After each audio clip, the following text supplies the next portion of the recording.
Anda mengenal nama Borobudur? Kata Borobudur itu sebetulnya dua kata ya. Borobudur itu dari kata boro dan budur. Boro itu biara atau wihara. Wihara adalah bangunan tempat untuk beribadah umat Buddha. Jadi bangunan ini dibuat oleh nenek moyang dengan tujuan untuk beribadah umat Buddha. Budur itu artinya di atas. Borobudur, biara yang dibangun di atas bukit. Ini dibangun pada abad 8. Jadi kalau dihitung sampai sekarang, umurnya sudah lebih dari 1200 tahun. Dibangun pada masa kerajaan Mataram Buddha. Dengan raja yang terkenal namanya adalah Samaratungga. Karena yang membangun Borobudur ini sebetulnya 4 raja. Ya, itu regenerasi. Jadi dimulai dari Raja Indra, Samaratungga, terus Pramudawardhani, dan yang terakhir Empu Sendok. Tapi yang terkenal itu nama rajanya adalah Samaratungga. Karena Samaratungga punya 3 anak. Yang pertama namanya Balaputra Dewa. Dia kasih kerajaan di Sumatera Selatan, di Palembang. Nama kerajaannya adalah Nusantara. Sedangkan kalau yang kedua itu Pramudawardhani menikah dengan raja dari dinasti Sanjaya, dinasti Hindu. Ya, dia membuat candi Prambanan itu di sana di Yogyakarta. Sedangkan yang ketiga namanya Joyawarman. Dia dikasih kerajaan jauh di sisi utara, tidak di Jawa, di Kamboja. Nama kerajaannya adalah Kerajaan Khmer. Ya, nah makanya Raja Samaratungga sangat terkenal. Raja Samaratungga, kerajaannya namanya adalah Mataram Buddha. Dinastinya adalah Sailendra. Kata Sailendra itu sebetulnya 2 kata juga. Sailendra itu sebetulnya dari kata Saila dan Indra. Saila itu artinya gunung. Kalau Indra itu raja. Ya. Ini disebut sebagai raja gunung karena wilayahnya dikelilingi oleh gunung. Jadi yang kita lihat di sana itu adalah Gunung Merapi. Berdampingan dengan di sebelah kanannya adalah Merbabu. Itu 2 gunung berapi semua. Ya. Tapi yang paling aktif ada yang di sisi kanan itu Merapi. Kalau Merapi itu adalah gunung berapi teraktif di dunia nomor 3. Itu Gunung Merapi. Merapi, Merbabu. Yang di sana ada Telomoyo sama Andong. Nah, tidak kelihatan ya di sisi utara tepat ada Gunung Tidar. Di sisi barat sana ada Sindoro sama Sumbing. Sedangkan yang di sebelah selatan paling dekat dengan kita ini adalah Pegunungan Menoreh. Jadi kita itu dikelilingi oleh gunung ya. Untuk itu nenek moyang menyebut kota di sini dengan nama Magelang. Magelang itu dari kata Mahagelang.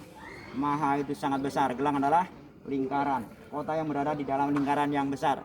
Yang dimaksud kotanya dikelilingi oleh gunung. Ya.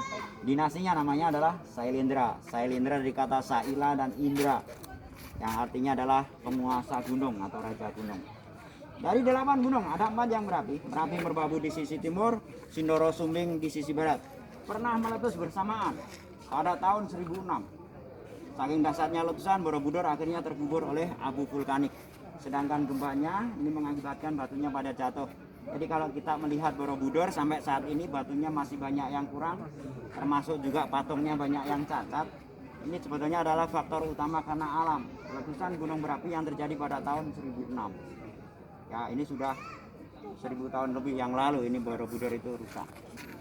Nah, sedangkan mengenai kepala patung Buddha, memang faktor kedua ada, faktor manusia juga. Pada masa penjajahan, orang kalau naik Borobudur, biasanya kalau butuh souvenir, mereka turunnya akan memenggal kepala patung Buddha untuk dijadikan souvenir. Borobudur ini terkubur oleh abu vulkanik selama 800 tahun. Tahun 1814 ketika Jawa dijajah oleh Inggris, Thomas Stamford Raffles itu memerintahkan supaya Borobudur dibersihkan dari abu vulkanik. Selama 2 tahun dibersihkan sampai dengan tahun 1816. Kemudian direnovasi yang pertama pada masa penjajahan Belanda tahun 1907 sampai 1911 selama 4 tahun. Tapi renovasinya tidak sempurna sehingga hanya 60 tahun bertahan. Setelah itu Borobudur sudah mengalami kemiringan. Kemiringan Borobudur itu sangat parah karena di sisi timur, ini menghadap ke timur Borobudur, itu kemiringannya mencapai 15 derajat. Jadi Borobudur hampir runtuh. Maka terus diadakan renovasi yang kedua oleh pemerintah RI pada tahun 1973 dan selesai tahun 1983 selama 10 tahun ya. Nah, batu-batu ini sempat diturunkan, kemudian disusun lagi. Cuma yang namanya renovasi itu tidak boleh menambah, mengurangi, merubah bentuk ataupun merubah warna. Untuk itu kalau kita melihat Borobudur, batunya yang kurang juga tetap dipasang kurang, patungnya yang cacat juga kita pasang cacat. Jadi bukan tidak bisa, itu tidak, tapi tidak boleh. Jadi kita bisa membuatkan, misalnya nggak ada tangan kita buatkan tangannya bisa, kita sambung bisa, kepalanya kita sambung kita buatkan bisa, tapi tidak boleh karena apa? Nanti akan menghilangkan nilai sejarah.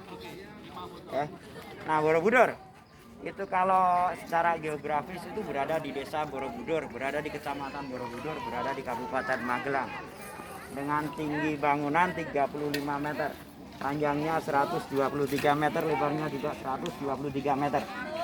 Ya, jadi Borobudur itu sebetulnya adalah bangunan yang pendek karena dengan 123 kali 123 ternyata tingginya cuma 35 meter.